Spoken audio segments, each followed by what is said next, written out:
Welcome to the deep dive.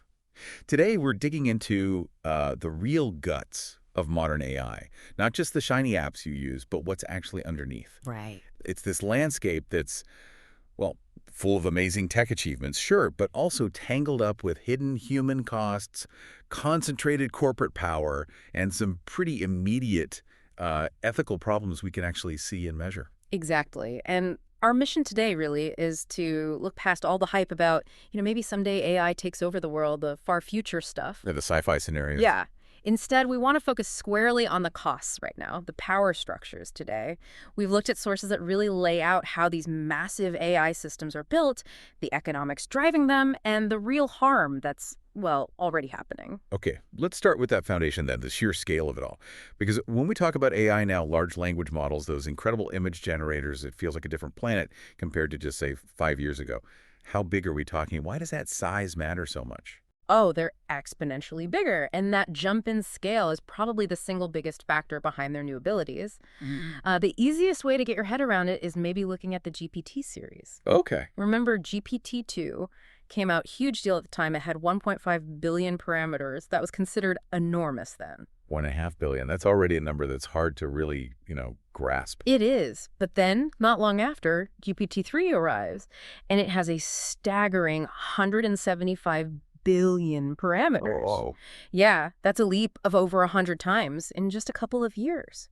And to actually build and train something that big, you need hundreds of top-end GPUs running flat out, working together. For how long? Weeks, maybe even months. It's a colossal investment, financially and, frankly, in terms of energy, too. 100 times bigger, just powered by raw computation, essentially. And that massive increase must have fundamentally changed what the AI could do, right? What did that unlock? It unlocked something researchers started calling emergent ability. Before, with smaller models, you mostly had supervised learning. You had to train the model specifically for each task. Like teach it summaries by showing it thousands of summaries. Exactly that. But once you hit the scale of GPT-3, suddenly the model started doing things in what they call zero-shot or few-shot ways. Meaning you didn't have to train it specifically for translation or writing poems or classifying text. It just could. Pretty much. You could just give it a complex prompt or maybe show it just one or two examples of what you wanted, and often it could figure it out without any dedicated fine-tuning for that specific task. It started behaving as if it had some kind of, well, more general grasp of how language and concepts fit together, almost like a general-purpose reasoning engine, purely because it was massive enough to capture the incredible complexity within the data it was trained on. It's fascinating, isn't it, that this huge, data-hungry digital system kind of mirrors biological intelligence in a way. Are researchers making comparisons to, say, how our own brains work? They are, yeah. Specifically, there's an analogy often drawn with the human neocortex. The thinking part of the brain. Right. When a baby's born, the neocortex has structure, but it knows almost nothing about the world. It has to learn everything: language, physics, social rules, just through experience. Masses of continuous experience. And through that, our biological brain builds up this incredibly rich, complex model of reality. So the neocortex learns through senses and experience, and these AI systems learn through just drowning in data. That's the idea. That profound capability comes from the sheer volume of digital experience, and this isn't even a new idea tied only to GPT. Think back to the groundwork in computer vision years ago. Like ImageNet. Exactly, like organizing those 15 million images into 22,000 categories. That massive data set was absolutely crucial. It showed how big data could turbocharge AI, giving it the raw material it needed to build its own kind of world model. And to make this power really concrete for people, we just need to look at something like deepfakes, right? They went from this sort of theoretical worry to something you see everywhere almost overnight. Yeah, the big public wake-up call was probably that 2018 deepfake of President Obama. Jordan Peele and BuzzFeed put it out. I remember that. It was uncanny. It was. The AI took Peele's voice, morphed it perfectly into Obama's sound, and crucially manipulated the video of Obama's face to match the new audio, lip-syncing, expressions, everything. That was the moment a lot of people realized, okay, this deep learning stuff can seriously mess with reality. And now, the tech isn't just for experts or big studios anymore. It's everywhere. Totally democratized. By 2021, you had apps like Avatarify becoming huge hits. You could just upload a photo and make it sing or laugh. Right, those funny videos were all over social media. Yeah, or apps that let you slot your face onto a movie character. Yeah. It's mainstream now. These are consumer toys, maybe, but they really highlight how the scaling of AI has put incredibly powerful tools for creating convincing digital fictions into, well, pretty much everyone's hands. Okay, so we got the picture of the immense technical scale, the massive computation involved. But that leads us straight to the first big hidden cost. Yeah. The actual human beings doing the work to keep these supposedly autonomous systems running. We're shifting from silicon to what some call ghost work. Yeah, ghost work is a great term for it.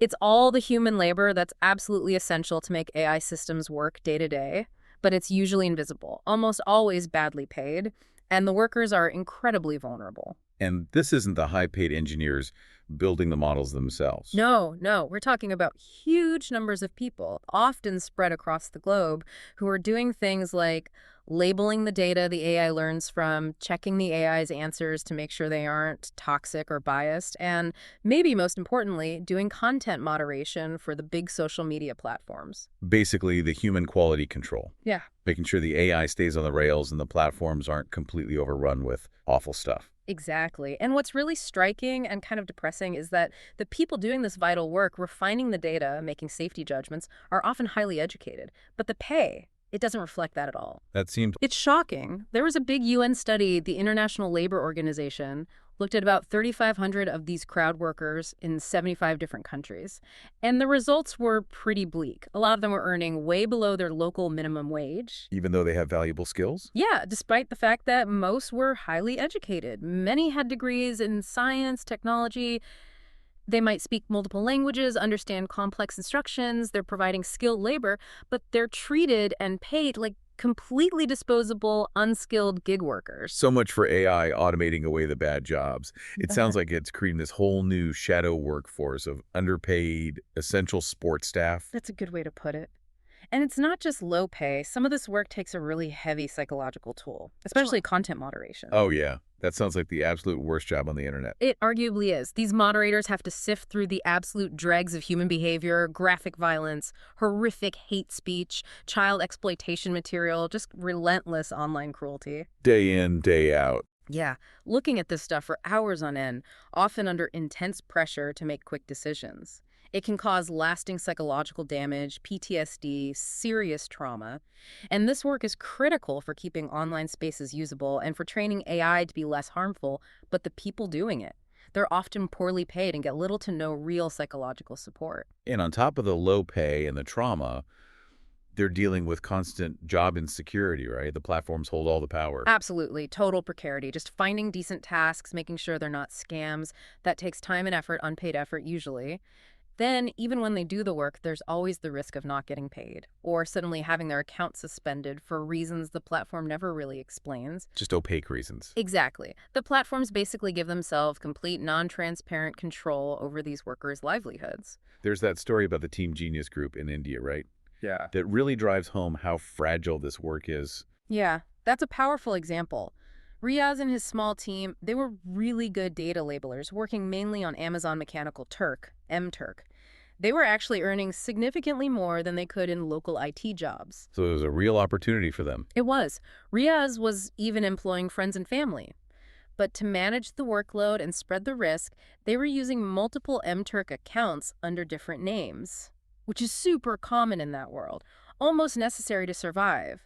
But technically against MTurk's vague rules. So doing good work, building something, but operating in this kind of gray area defined entirely by the platform. And that gray area caught up with them. Suddenly, one by one, their accounts started getting suspended.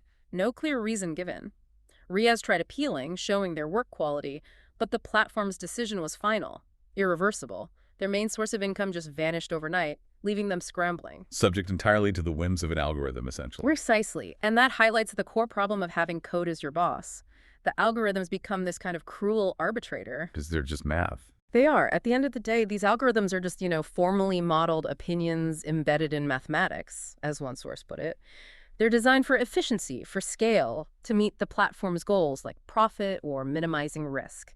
but they have zero understanding of human context or nuance or hardship or why someone might need multiple accounts to make ends meet. No room for exceptions. None. Even if the designers don't intend to be cruel, they're building systems optimized for smooth processes and the workers. They're left completely vulnerable to these automated decisions that can destroy their livelihoods based on a single data point or rule violation, with no real human oversight or empathy in the loop. So this invisible workforce, underpaid, often traumatized, working precariously, they're effectively subsidizing these giant AI systems that we tend to think of as purely technical achievements. That's exactly right. The billions in valuation, the impressive demos, they all rest on this hidden layer of essential, exploited human labor that trains the models, cleans the data, and polices the outputs 234/7. Modern AI, as we know it, simply wouldn't function without ghost work. Okay, let's pull back from the individual worker now and look at the bigger picture. The boardrooms, the stock market valuations. Yeah. Because the wealth being generated by all this scaled AI, it's flowing into an incredibly small number of hands. We're talking about a concentration of power that's maybe unprecedented. The numbers are just mind-boggling. Honestly, hard to even process. You look at the market caps of the big tech players, Microsoft hitting, what, $3 trillion recently? Yeah. That one company's valuation is bigger than the entire gross domestic product of almost every country on Earth except for the US and China. It's staggering.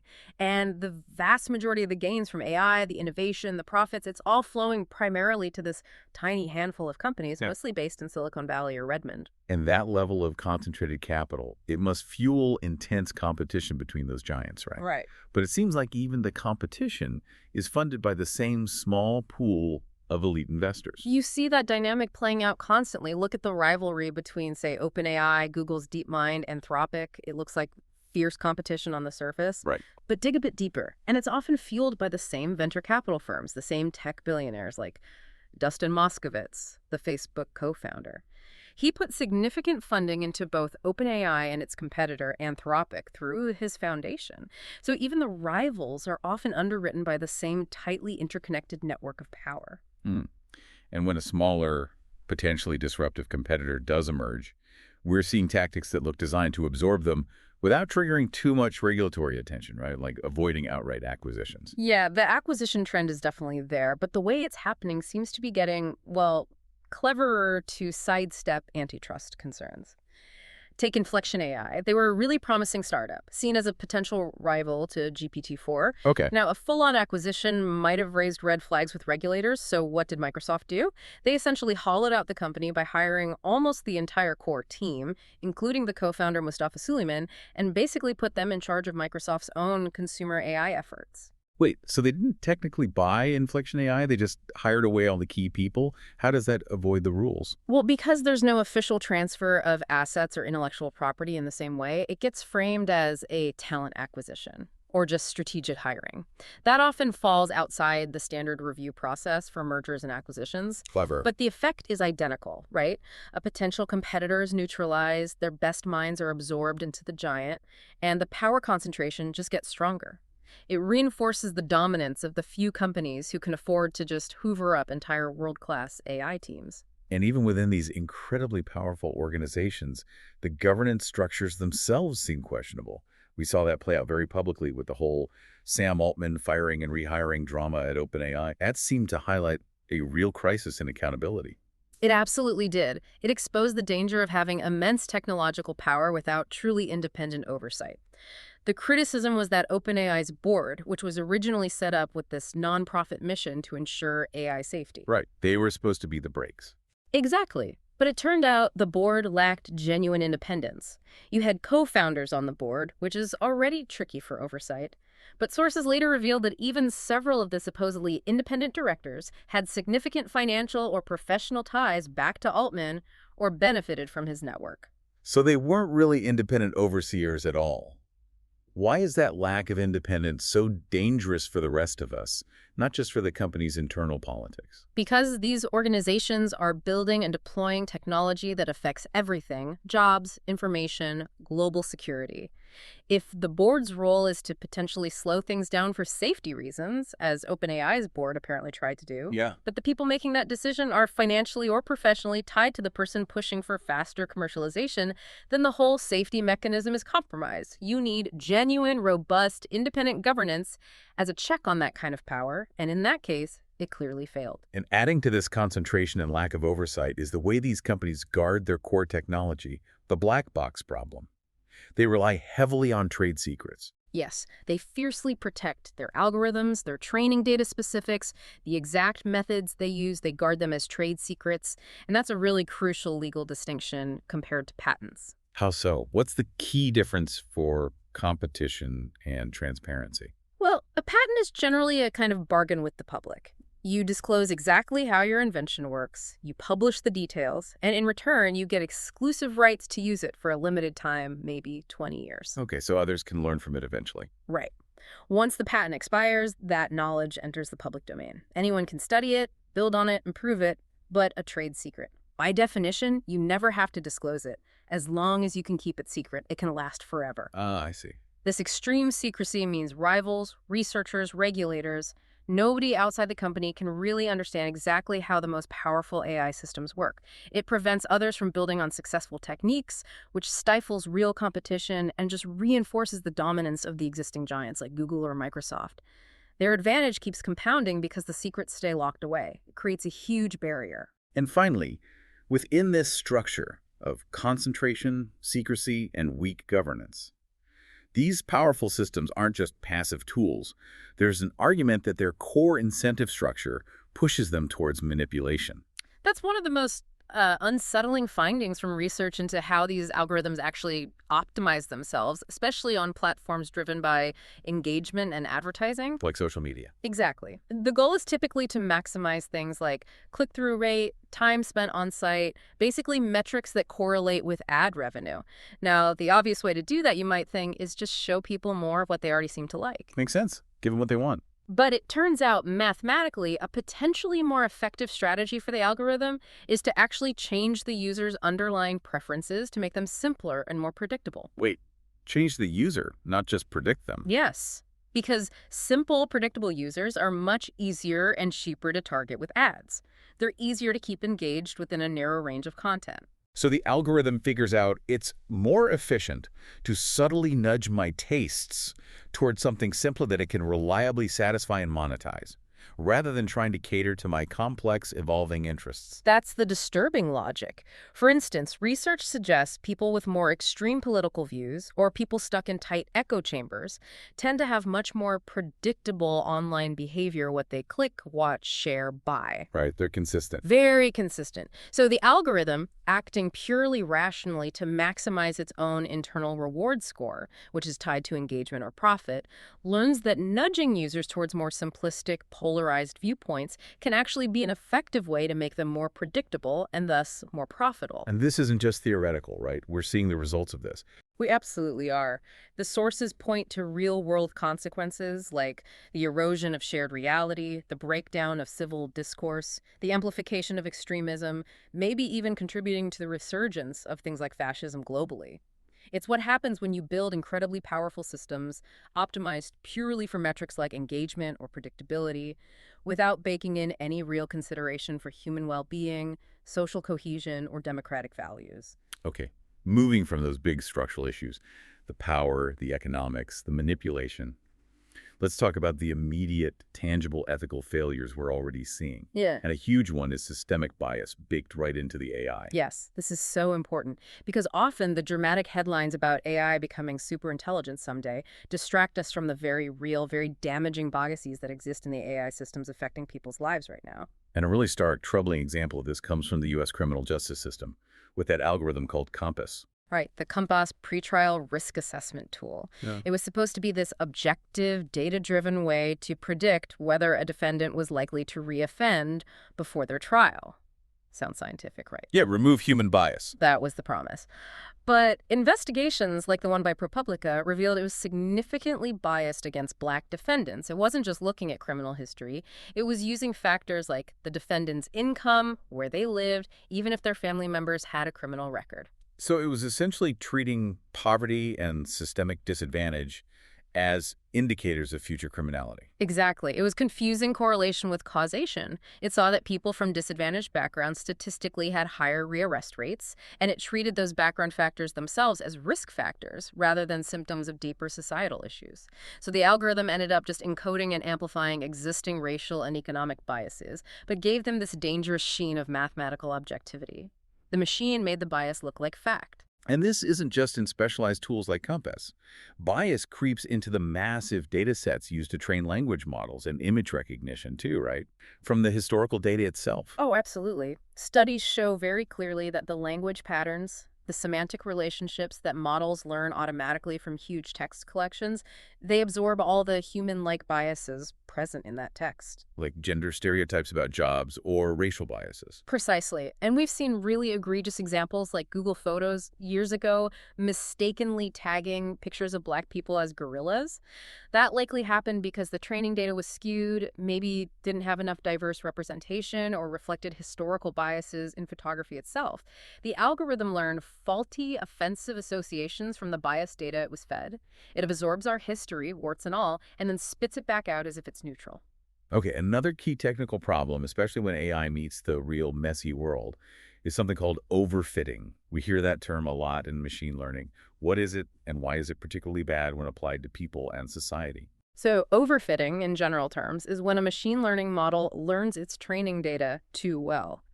It memorizes the specific details and noise in that particular data set instead of learning the general underlying patterns, the signal you actually care about. It basically mistakes things that happen to be correlated in the past as ironclad rules for the future. Okay, why is that worse with social stuff? It gets much worse in social systems because human behavior, unlike, say, the laws of physics, isn't fixed. People react, people adapt. Right, we change based on what's happening, including what the AI might be telling us. Exactly. Human behavior is dynamic. It evolves based on new information, including the information provided by the algorithms themselves. This creates feedback loops. You're not just modeling static data points, you're modeling agents who learn and change their behavior partly because of your model. The model's own predictions can change the very reality it's trying to predict. Can you give an example of how that plays out? You mentioned job applications earlier. Yeah, imagine an algorithm trying to help people find jobs. Maybe its initial training data shows lots of openings in the retail sector, so it starts recommending retail jobs to lots of applicants. Okay, seems helpful. Initially, maybe.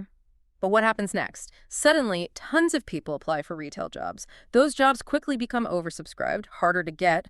Maybe wages even stagnate because there's so much competition.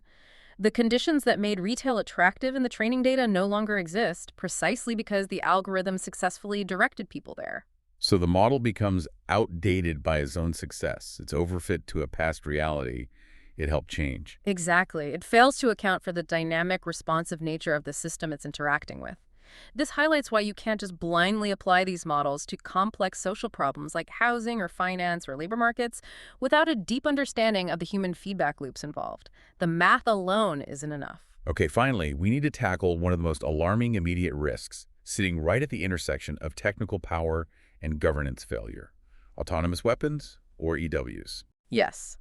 Autonomous weapons systems machines, capable of selecting and engaging targets without direct human command for each shot, pose a truly profound threat to global stability. There are arguments that they could save soldiers' lives, take humans out of the firing line. That's the argument proponents make, yes, removing soldiers from immediate danger. But the counter risk is overwhelming. The potential for machines to carry out mass slaughter, targeted killings, or just catastrophic mistakes at machine speed. This could easily trigger a new, terrifying arms race that spirals out of control incredibly quickly. And there are different levels of autonomy being discussed, right? Yeah. It's not all just killer robots acting entirely on their own. Hey. There's this distinction between human in the loop and human on the loop. That's a crucial distinction. Human in the loop generally means a human has to actively approve each lethal action. The machine might identify targets, but a person has to give the final okay to shoot. Human on the loop is different and arguably much riskier. Here, the human supervises the system, but the machine has been delegated the authority to engage targets on its own under certain conditions. So the human sets the rules of engagement, maybe, but the machine executes them autonomously within those rules. Essentially, yes. For example, a missile might be launched by a human towards a known enemy position. But if, while in flight, the missile's sensors detect a new high-priority threat, maybe an unexpected enemy air defense system pops up, a human-on-the-loop system could have the pre-authorized autonomy to divert, attack that new target, and complete its mission without needing further human confirmation in real time. Yet delegation of lethal decision-making. That's the core danger. That's the profound ethical and practical leap. But the sources also stress that there are huge technical hurdles, especially in messy ground combat, that make granting this autonomy incredibly dangerous right now. You mentioned complex, tightly coupled systems earlier. What does tightly coupled mean here? Tightly coupled describes systems where the different parts are so interconnected that a failure or unexpected event in one part can cascade rapidly and unpredictably through the whole system. Think of complex software, power grids, financial markets. It makes them very hard to fully understand or control. Right. And with autonomous weapons, especially those using complex neural networks to interpret sensor data in chaotic environments, while reliably detecting non-cooperative targets like individual soldiers or civilians who aren't actively broadcasting signals like a ship or a tank might. That's much harder. It's vastly harder than, say, tracking aircraft in open skies, telling friend from foe, combatant from non-combatant in a cluttered city street or dense forest. It's exceptionally difficult for current AI. Which means mistakes are unavoidable. They are inevitable. Given the technical challenges and the tightly coupled nature of these systems interacting at speed, the mathematical certainty, according to many experts, is that you will have accidents, tragic cases of fratricide hitting your own troops, and potentially large-scale civilian casualties. The risk isn't just intentional misuse, it's catastrophic error baked into the complexity. And even if major powers, the US, China, etc., decide to exercise restraint and not deploy the most dangerous kinds of autonomy, the technology itself is spreading. Others might not be so cautious. That's the other huge worry. Malicious use is practically guaranteed. Even if responsible militaries agree on limitations, you can be sure that other actors less responsible, nation-states, terrorist groups, criminal organizations, even individual hackers will try to acquire and use this technology in dangerous ways. So the threat isn't just a state-on-state arms race. No. The fear isn't necessarily a single Skynet suddenly waking up. It's more about the proliferation of adaptive and unpredictable AI software, maybe AI, that learns and changes its own tactics in the field, getting out of human control during conflict, perhaps used in swarms against critical infrastructure, or causing unintended escalation. The potential for chaos is immense. Which really underscores the need for a broad international conversation about where the red line should be before the tech fully matures and gets deployed widely. Absolutely. This isn't a decision that should be left solely to military planners or AI labs. We need to figure out how to preserve meaningful human control over lethal force. What aspects of human judgment and morality are essential and cannot be delegated to machines? States need to come together now to build a shared understanding of appropriate versus unacceptable uses of autonomy. And it's not just for experts. Average citizens need to be part of this conversation too, because ultimately, these weapons, if built, will operate in our world, and the rules governing them must reflect societal values, not just what's technically possible. Okay, so let's try to wrap this up.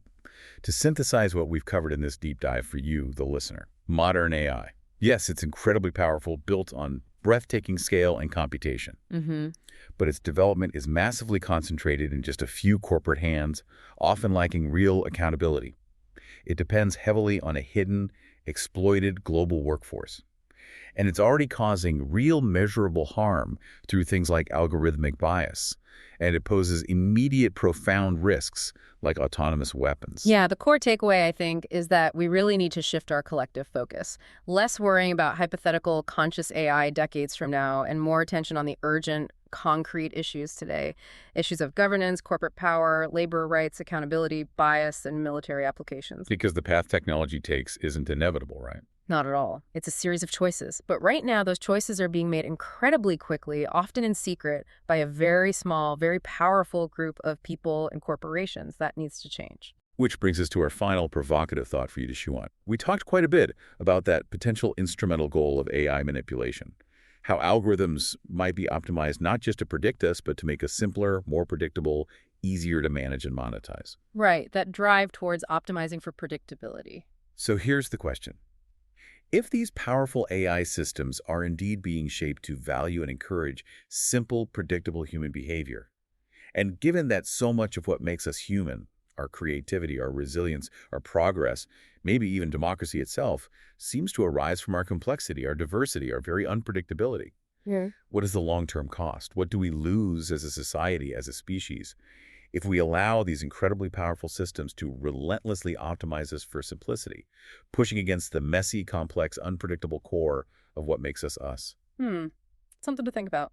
Definitely something to think about as you go about your week.